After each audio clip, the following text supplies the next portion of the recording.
PlayStation 5 Pro, and how it advances gaming technology. But first, I want to take just a minute to look at what we put in the original PlayStation 5 and how it delivers an exceptional gaming experience. When PS5 debuted in 2020, it brought a lot to the table. 8 Zen 2 CPU cores form the brains of PlayStation 5 and enable high-speed, complex gameplay, with character counts reaching into the hundreds and frame rates that can be as high as 120 frames a second. PS5 has a powerful RDNA 2 GPU, which can render anything from intricate details to fantastic worlds with vast panoramas to explore. Ray tracing allows for dramatic visual improvements, including reflections off of water or glass, and the realism that comes from real-time global illumination. Custom SSD can load data at breathtaking speed, resulting in ultra-fast transitions between game worlds and data streaming rates so high that traversal speeds are essentially unlimited. You okay? I'm working on it! Tempest 3D audio tech brings an unparalleled sense of immersion to the sound of the games. With audio so real, you may not even need to see the enemies to know exactly where they are. Finally, the DualSense controller has haptics that let you feel through your hands what your character is experiencing inside of the game. It's wonderful to see such variety and richness of game experiences. Creators have made amazing use of the hardware capabilities, but when I talk to them, I do hear about their desire for more graphics performance. The dreams of the developers are bigger than can be supported at 60 frames per second, and that leads to an aspect of modern gaming that we're all familiar with: graphics modes. It can be a difficult choice for players. Fidelity modes emphasize the visuals, typically through higher resolution rendering. These modes might also have enhanced detail or use more ray tracing. But the games only run at 30 frames per second. The visuals can be choppier and the controls less responsive. Performance modes emphasize frame rate and interactivity, typically choosing to run at 60 frames per second, mainly by reducing the graphical detail until those frame rates can be achieved. When asked to decide on a mode, players are choosing performance about 3/4 of the time. Removing that decision, or at least narrowing that divide, is one of the key targets for PlayStation 5 Pro. We want to give players the graphics that the game creators aspire to, at the high frame rates that players typically prefer. To do that, PS5 Pro substantially improves over PlayStation 5 in 3 ways. Here's what we call the Big 3. First, we made the GPU much larger and increased the speed of the memory it uses. The result is rendering that's up to 45% faster. Second, we made major upgrades to the ray tracing, taking a streamlined and accelerated approach that allows calculation of the rays at double or even triple the speeds of PlayStation 5. And finally, we added custom hardware for machine learning and an AI library called PlayStation Spectral Super Resolution, or PSSR for short. PSSR analyzes the game images pixel by pixel and can add an extraordinary amount of detail, which boosts the effective resolution of the games.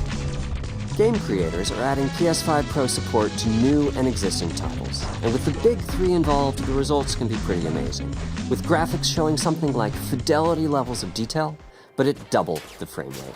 Here's The Last of Us Part 2 running on PS5 Pro. It has huge amounts of detail and targets a super smooth 60 frames per second. Let's compare this to the fidelity mode on PS5, which is only running at 30 frames per second and is therefore much choppier.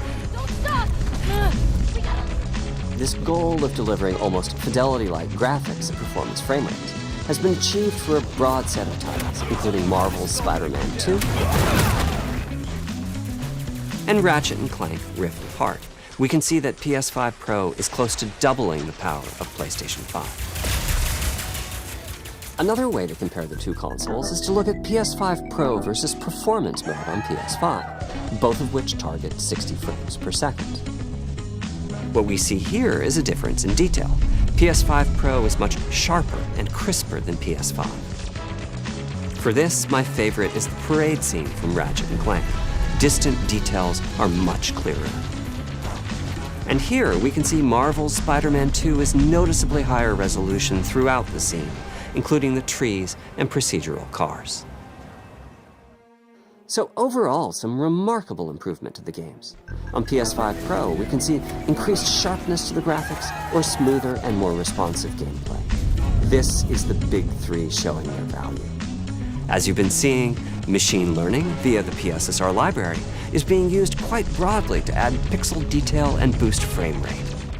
But there are as many approaches as there are game engines. The increase in raw GPU power is being especially effective for Horizon Forbidden West. Apart from the detail boost, that extra graphics power is allowing for improvements to lighting and visual effects, as well as to the hair and the skin in cinematics. Open up, guys. Dwarf's orders. Good enough for me. Ray tracing is finding broad usage as well, particularly when the games are focused on higher frame rates. The faster hardware in PS5 Pro can make a real difference, allowing Gran Turismo 7 to add ray-traced reflections between the cars in gameplay, while continuing to support their targeted 60 frames per second. That boost in ray tracing is also delivering big wins for Hogwarts Legacy, allowing not only for better reflections and a greater variety of reflective surfaces, but also for further realism in the casting of shadows. I hope you've enjoyed this run-through of the technology behind PlayStation 5 Pro. Simply put, it's the most powerful console we've ever built, and a worthy addition to the PS5 family. Let me wrap this up by giving you a quick look at a number of games running on the new console. You'll never break a legend,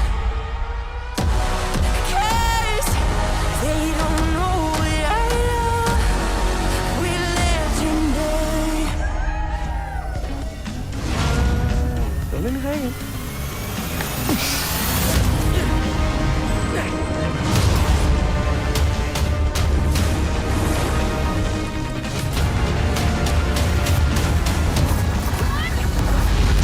Close your eyes. It'll be.